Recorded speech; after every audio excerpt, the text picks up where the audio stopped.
Hello students, आज मैं आ गई हूँ एक नए वीडियो के साथ जिसमें मैं बताने वाली हूँ differences between imbibition and osmosis.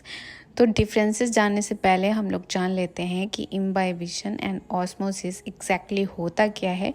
उसके बाद डिफरेंसेस पॉइंट बाय पॉइंट पढ़ेंगे।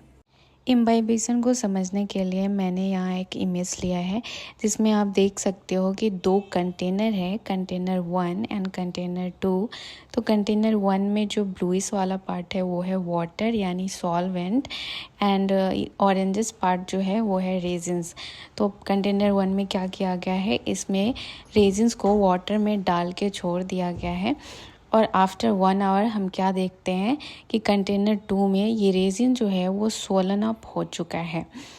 तो ये सोलन अप क्यों हुआ है? क्योंकि रेजिन जो है उसने वाटर को ऑब्जॉर्व किया है अपने सराउंडिंग से। यहाँ वाटर क्या है? वाटर है लिक्विड एंड रेजिन जो है वो है सॉल्यूट। ठीक है, तो इम्बाइबिशन किसे कहते हैं? Imbibition is the absorption of liquid bye solid without getting dissolve in it, यानी यहाँ पे कोई सॉल्यूशन नहीं बन रहा है। तो इम्बाइबिशन का डेफिनेशन क्या हो गया? It is the process by which solids absorbs liquid and swells up without getting dissolve in it. Osmosis को समझाने के लिए मैंने ये पिक्चर लिया है जिसमें आप देख सकते हो दो इमेजेस हैं, इमेज 1 और इमेज 2। इमेज 1 में आप लोग देख सकते हो बीच में रेड लाइनिंग वाला जो पार्ट है वो क्या है? वो है सेमी परमिएबल मेम्ब्रेन, और इस मेम्ब्रेन के दोनों तरफ ऑरेंजेस पार्ट जो है वो है वाटर यानी सॉल्वेंट। सॉल्वेंट यानी ऐसी चीज़ जिसमें कोई चीज़ घुल सके। फिर वो रेड पर्पल वाला सर्कल जो है, सर्कल वाला पार्ट वो है सॉल्यूट। सॉलिड यानी कोई चीज़ जो सॉल्वेंट में घुल सके। तो यहाँ पे वाटर कहाँ से कहाँ मूव करेगा, ध्यान से देखना। ये यहाँ पे लोग सबसे ज़्यादा कंफ्यूज होते हैं। तो यहाँ पे सॉल्यूट का कंसंट्रेशन ज़्यादा किस तरफ है? लेफ़्ट साइड में।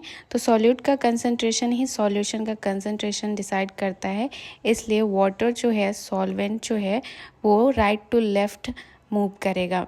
इसीलिए आप इमेज 2 में देख पा रहे हो वाटर यानी सॉल्वेंट का मूवमेंट किधर हो रहा है। इसका मूवमेंट हो रहा है फ्रॉम राइट टू लेफ़्ट, यानी सॉल्वेंट हायर कंसंट्रेशन से लोअर कंसंट्रेशन की ओर जा रहा है, और इसके लिए एक सेमी परमिएबल मेम्ब्रेन की ज़रूरत पड़ रही है। और ये मूवमेंट जो है मॉलिक्यूल का वो सिर्फ एक डायरेक्शन में हो रहा है, राइट टू लेफ़्ट। तो अब हम पढ़ेंगे ऑस्मोसिस एंड इम्बाइबिशन के बीच डिफरेंस 1 बाय 1। डिफरेंसेस के पहले पॉइंट में हम इम्बाइबिशन और ऑस्मोसिस का डेफिनेशन लिखेंगे।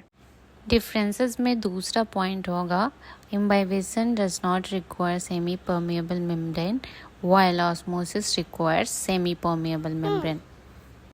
तीसरा पॉइंट है imbibition does not forms a solution, मतलब कि जब हम रेजिन को वाटर में डालते हैं तो ये एक दूसरे में घुल मिल नहीं जाते, बल्कि दोनों सेपरेट सब्सटेंसेस होते हैं। Whereas osmosis forms a solution with lower solute concentration, मतलब कि जब सॉल्वेंट का कंसंट्रेशन ज़्यादा होगा तभी तो उसमें सॉल्यूट आके उसमें मिलेगा, घुलेगा।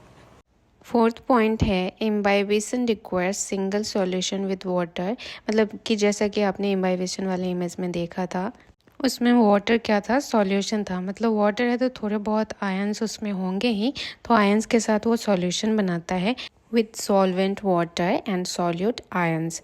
और दूसरी तरफ रेजिन्स जो है वो क्या है? वो कोई सॉल्यूशन नहीं है, solid. While osmosis requires two solution with different water potential. तो जब भी हम बात वाटर पोटेंशियल की आई है तो उसे भी हम इमेज के थ्रू समझाते हैं। जैसा कि इस इमेज में आप देख पा रहे हैं, दो सॉल्यूशन लिया गया है। बीच में जो रेड लाइनिंग वाला पार्ट है वो क्या है? वो है सेमी परमिएबल मेम्ब्रेन, और इसके दोनों साइड में सॉल्यूशन है।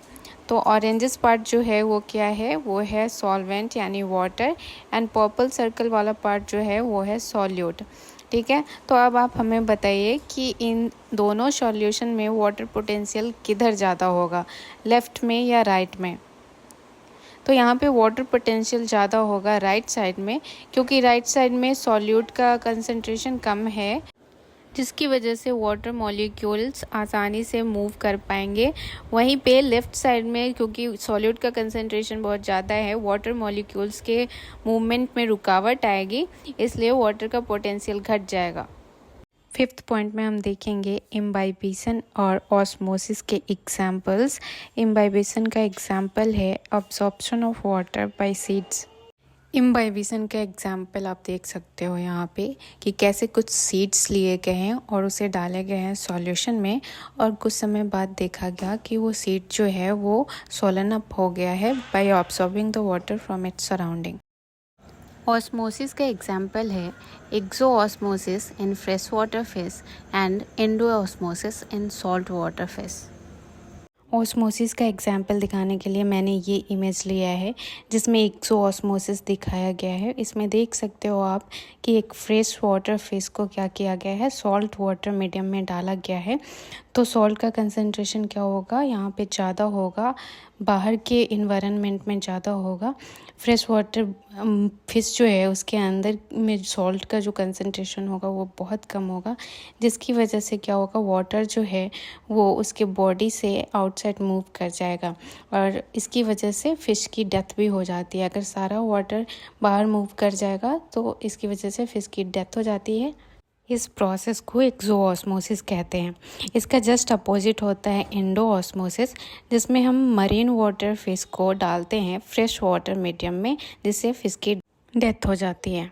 तो ये रहा मेरा आज का वीडियो। पसंद आए तो लाइक, कमेंट और सब्सक्राइब ज़रूर करना। हम फिर से आएंगे एक नए वीडियो के साथ, तब तक के लिए बाय बाय।